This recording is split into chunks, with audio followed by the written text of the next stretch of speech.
Secure all cargo. All passengers aboard. Cargo secured. All passengers boarded, sir. All hands stand by. Engine room, reverse 1/4. Bellman, cast off bow line. Aye, aye, sir. Bow line away. Engine room, ahead 1/4. Sound last bell.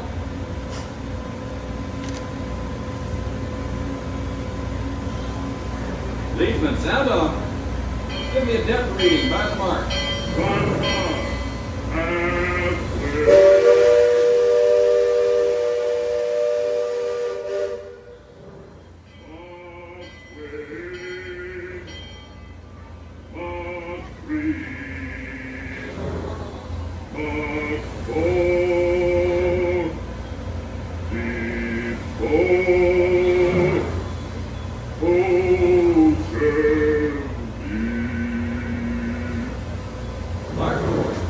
Engine room, ahead 3/4.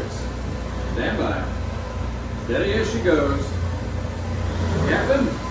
Welcome aboard the Liberty Belle. I'm your captain, Horace Bixby, and my pilot with me here on the Texas deck is a young cub that goes by the name of Sam Clemens.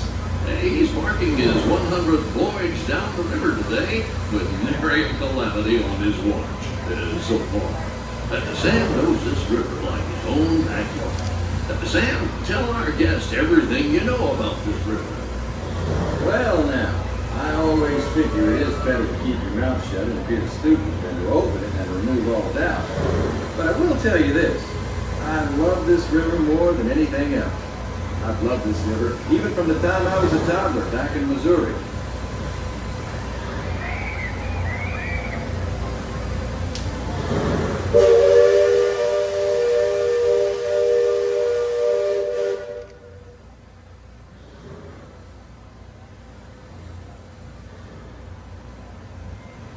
Before we get too much further out of port, I think I should mention that you best not be sitting on those handrails.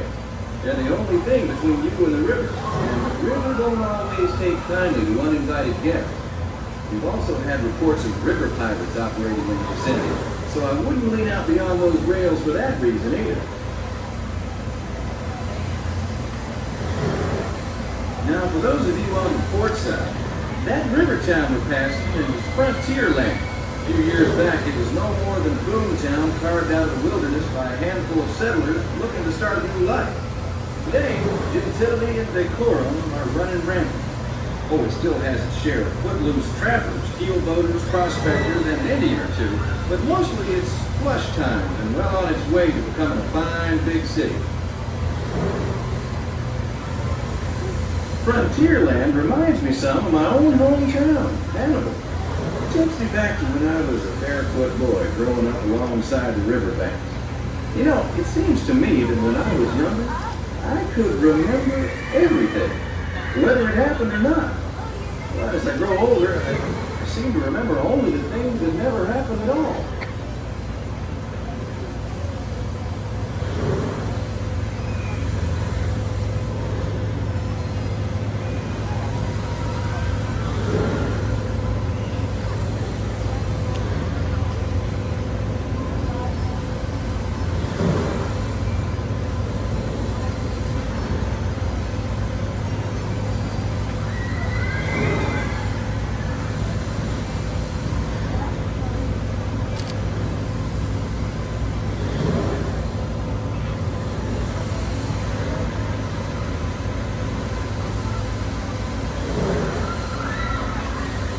That island over across the way on the starboard side was my stomping grounds when I was young.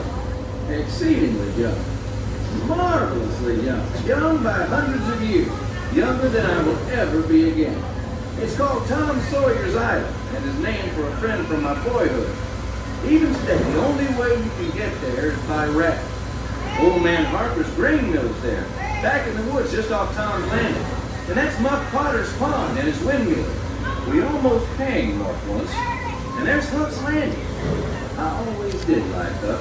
He could swear just wonderful. He and Tom and I spent most of our wild and reckless youth exploring that island. Lots of caves, lots of adventure, if you know where to look. and we all knew where to look. That's Superstition Bridge. It connects the big island to the little one. And if you follow the wilderness trail there, it'll lead you right up to the gates of Fort Langhorn. It's the last trading outpost before we head into the Indian country.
Well, I'll be.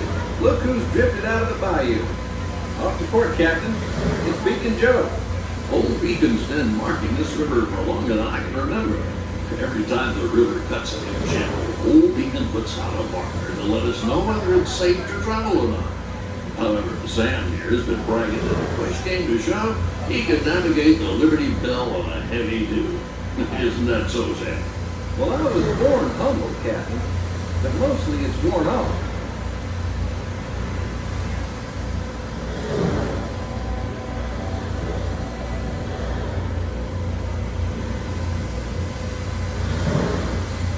Captain, Indian village to port. Now that's something you don't see much out this way. That's an Algonquin Indian village. Looks to be from the Powhatan tribe. Usually they stay further east.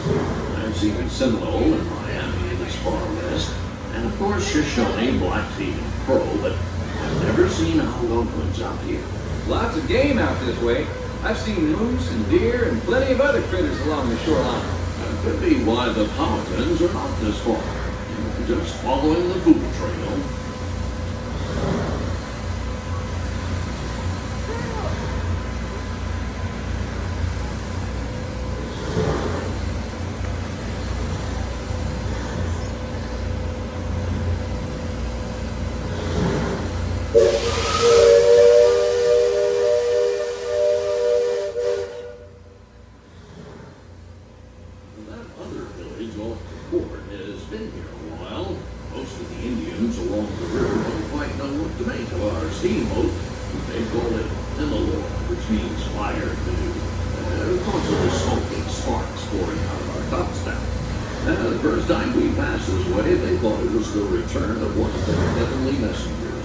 They said our riverboat was a comet of the sun.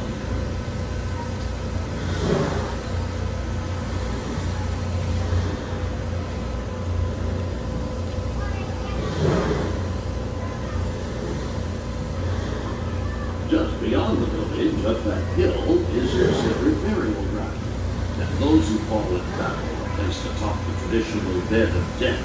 After nightfall, they'll return to mourn the great warriors who brought honor to the tribe.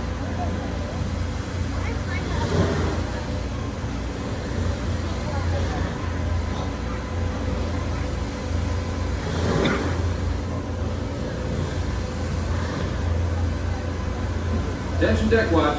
Shoals to port and starboard. Engine room, steady on.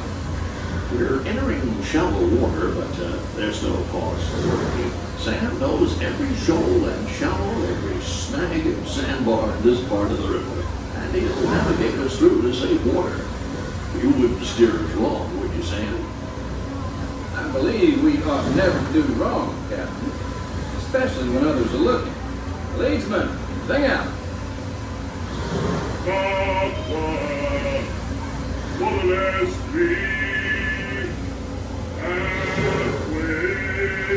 halfway, halfway, waterless, red flag, touches. Those of you who have been this way before know that the water can get fairly shallow along this stretch of the river. The leadsman will out the deck. Each mark is a fathom or 6 feet. Mark Twain is 2 fathoms, and for us that means safe water.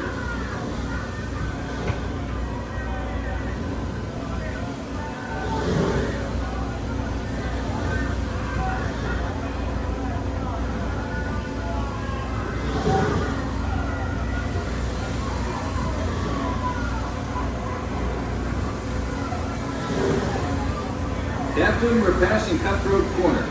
Attention deck crew, stay alert.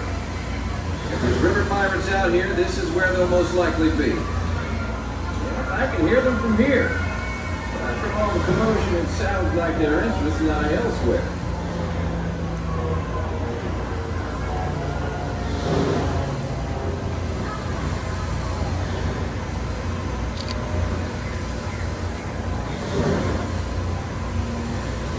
If you folks on deck look past the trees on the island, that's Fort Langhorn.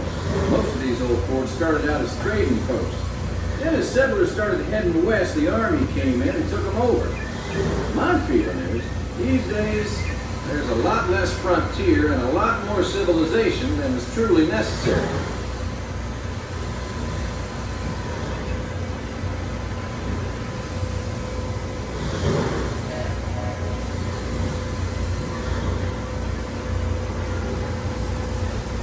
Leadsman, give me a depth reading. Sing out. By the mark, halfway, mark 1, mark 3, no bottom, safe water, halfway, safe passage.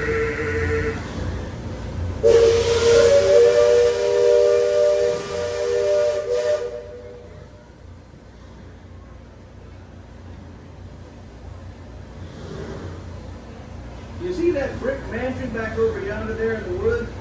I've heard folks hereabouts say it's haunted. They say it was built on sacred Indian burial grounds, so now it's filled with spirits.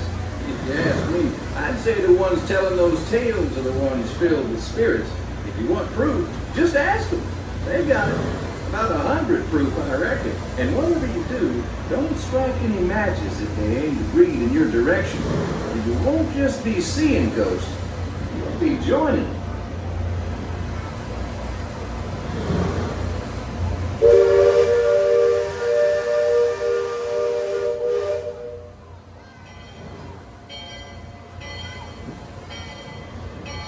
We're approaching Liberty Square, which is home port for us. We'll be putting in into dock shortly, so those of you on the upper two decks might be of a mind to collect all your parcels and head to the lower deck. If you got young'uns, you'll want to take them in hand before they get out of hand. On behalf of the captain, myself, and the crew, thanks for flying the waterways with us, and I hope I see you next time around the river bend. Thanks, Sam, and thank you, everyone, for traveling the rivers of America with us today. Engine room. Approach levee at 1/4 steam. And the bow line. Purser, check freight and cargo. All hands prepare to dock. All passengers, stand by to go ashore.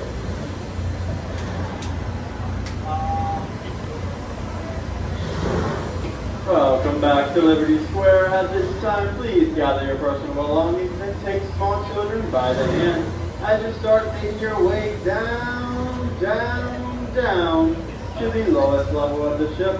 That is where you will find the one and only exit to the Liberty Belle Riverboat.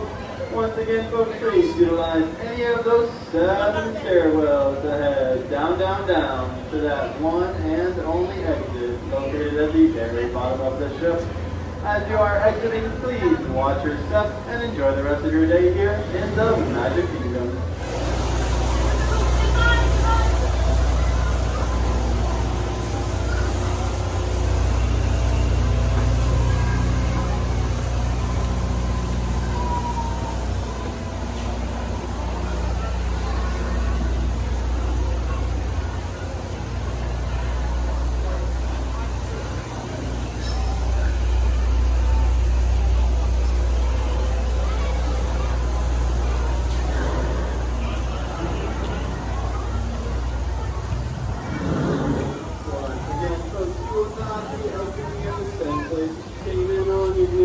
Downstairs, down one level lower to that one and only exit of the Liberty Belle.